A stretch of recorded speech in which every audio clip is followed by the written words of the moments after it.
তারা সিম্পলি ওই ডাক্তারের বইও পড়ে নাই, ছুরি কাস্তে চালাইতেও জানে না, এবং তারা দিন শেষে এই পেশায় থাকবে কিনা এটাও তারা নিশ্চিত না, কারণ যে কোনো সময় বিমান হেলিকপ্টার বাড়ির সামনে চলে আসতে পারে। কারণে যেটা হচ্ছে, প্রত্যেক দিন এই জাতির ঘাড়ে কল্লায় স্বার্থে প্রত্যেক দিন সার্জারি করতেছে।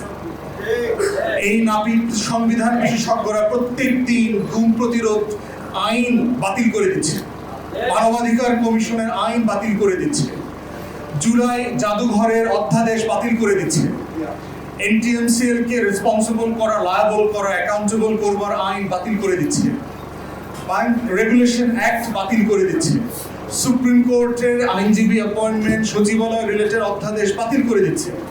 কারণ এই নতুন নাপিত ক্যাটাগরির যে সংবিধান বিশেষজ্ঞ আমরা পেয়েছি, তারা সিম্পলি ওই ডাক্তারের বইও পড়ে নাই, ছুরি কাস্তে চালাইতেও জানে না, এবং তারা দিন শেষে এই পেশায় থাকবে কিনা এটাও তারা নিশ্চিত না, কারণ যে কোনো সময় বিমান হেলিকপ্টার বাড়ির সামনে চলে আসতে পারে। তাহলে আমাদের জায়গা থেকে আমাদের বক্তব্য খুব পরিষ্কার। ওয়েস্টফিলিয়ান মডেলের যে স্টেট, আমরা বেলায়েত ভাইরা এটা নিয়ে লম্বা তর্ক করেছি আমাদের ছাত্র জীবনে লন্ডনে, যে সেই 17th সেঞ্চুরিতে মডার্ন নেশন স্টেটের যে কাঠামো আসছে, যেই কাঠামোর উপকরণ হিসাবে সবচেয়ে গুরুত্বপূর্ণ রাষ্ট্র গঠনের কাঠামো হচ্ছে জনগণ। মানে জনগণ ঠিক করে রাষ্ট্র হবে কিনা, জনগণ ঠিক করে রাষ্ট্র থাকবে কিনা, জনগণ ঠিক করে আমি যে রাষ্ট্রটা বানাইছি আমি এই রাষ্ট্রে থাকবো কিনা। চিন্তা করে দেখেন যে পাকিস্তান নামক রাষ্ট্রটা বানাইছে কারা? পূর্ব বাংলার মুসলমান এবং নিম্ন বর্ণের হিন্দুরা মিলে। পাকিস্তান আজকে যে রাষ্ট্র, এই রাষ্ট্র কিন্তু আজকের পাকিস্তানিরা বানায় নাই। লাহোর রেজলিউশন কোথায় হয়েছে? মুসলিম লীগ কোথায় প্রতিষ্ঠিত হয়েছে? এই ঢাকাতে হয়েছে, এই শাহবাগে। তাহলে পাকিস্তান রাষ্ট্রটা আমার এখানকার পূর্বপুরুষরা বানাইছে, 24 বছর বানানোর পরে কইছে আমি তোমার লগে থাকবো না। তাহলে পাকিস্তান রাষ্ট্রতে একটা সংবিধান ছিল, সংবিধান দিয়ে কি মানা করা হয়েছিল যে না না আমরা একটা বানাইছেন, যেহেতু আপনি নাপিতের দোকানে আইছেন আর কোনো ডাক্তারের দোকানে যাইতে পারবেন না? এটা তো হয়নি। তাহলে দেখেন হিস্টোরিক্যালি কি হচ্ছে, আমার জনগণ ঠিক করেছে আমি একটা রাষ্ট্র বানাবো, একটা রাষ্ট্র প্রকল্প তৈরি করব, আমার জনগণই আবার সিদ্ধান্ত নিয়েছে যে আমি এই রাষ্ট্র প্রকল্পের সাথে থাকবো না, কারণ আমার আকাঙ্ক্ষার সাথে বেইমানি করা হয়েছে, আমার স্বপ্নের সাথে বেইমানি করা হয়েছে। তাহলে আসলে কে বড় এখানে? পাকিস্তান রাষ্ট্রটা বড় ছিল, পাকিস্তানের সংবিধানটা বড় ছিল, না আমরা উই দ্য পিপল আমরা আসলে বড় ছিলাম? জনগণ বড় ছিল। এবং এই জনগণ মিলেই 71-এ নতুন আরেকটা রাষ্ট্র বানাইছে। কেন? ওই যে স্বপ্ন পূরণ করবার জন্য। আপনারা যদি স্বাধীনতার ঘোষণাপত্র পড়েন, সেখানে দেখবেন পরিষ্কার করে বলে দেওয়া আছে যে কি কি কারণে আমরা নতুন রাষ্ট্র বানাচ্ছি।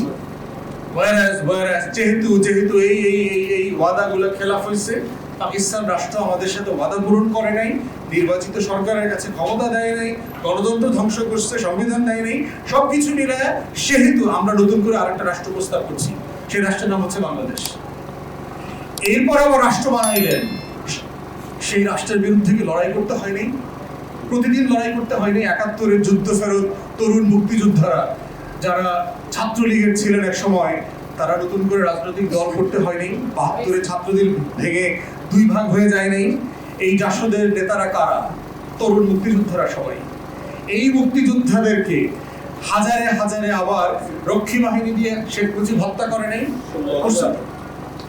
তাহলে এই যে রাষ্ট্র প্রকল্পের আকাঙ্ক্ষা, এটা একটা চলমান আকাঙ্ক্ষা। 24-এ আসলে কি হয়েছে? 24-এর তরুণরা পিছনে ফিরে দেখেছে যে আমার স্বপ্নের সেই রাষ্ট্রটাকে আমি খুঁজে বেড়াচ্ছি, যেই রাষ্ট্রে আমাকে পরীক্ষা দিয়ে বলতে হয় আমার বাপ দাদা নানা কেউ মুক্তিযুদ্ধের সময় চকিদার পর্যন্ত ছিল কিনা, অস্ত্রটা ধুইয়া দিছে মুইসা দিছে, ওই বাড়িতে আমার বাড়িতে ছিল, আমার নানা বাড়ি ছিল, এতটুকু কানেকশন হলে একটা চোদা বের করে ফেলা যাবে। এটা বুঝতে হয় কেন তাকে? এই কোটার যে সাম্রাজ্য। এবং ঠিক একইভাবে দেখেন কত দুর্ভাগ্য বর্তমান সরকারের, তাদেরকে আবার কোটার আশ্রয় নিতে হয়েছে বাংলাদেশ ক্রিকেট বোর্ড দখল করবার সময়। কিভাবে দেখেন কোটা না মেধা, আবার এই বঙ্গ জাতির সোনার বাংলায় বিএনপির লোকজন আবার কোটায় ফিরে আসছে। তো কিভাবে দেখেন এই যে আবার রাষ্ট্র প্রকল্পের আকাঙ্ক্ষা কিভাবে তৈরি হবে? কারণ এই আমাদের এলিট জনবিচ্ছিন্ন নাপিত বিশেষজ্ঞরা যারা আছেন তারা যখন নতুন করে আমাদেরকে সংবিধান খাওয়াবে, সংবিধান খাওয়ায়া ওই নেপোকিটসদের মতো বাংলাদেশ ক্রিকেট বোর্ডটা পুরো দেশ দখল করে ফেলবে। এবং দেখেন বিরোধী দলের নেতা গতকালকে ব্রিফিং করে বলেছে যে সংবিধানের অধ্যাদেশ বিষয়ক যে বিশেষ কমিটি আছে সেই কমিটিতে সরকারি দলের এমপিরা ওনারা একমত হয়েছেন জুলাই স্মৃতি জাদুঘরের ফ্রেম যেটা আছে এভাবেই পাশ হবে। তারা সবাই একমত হয়েছে। একমত হওয়ার পরে বিল উত্থাপিত হয়েছে। উত্থাপিত বিলে কখনো সরকারি দলের সদস্যরা ভেটো দেয় না, সংশোধনী দেয় না, কারণ ওটা ড্রাফট স্টেজে সংশোধন হয়ে আসছে।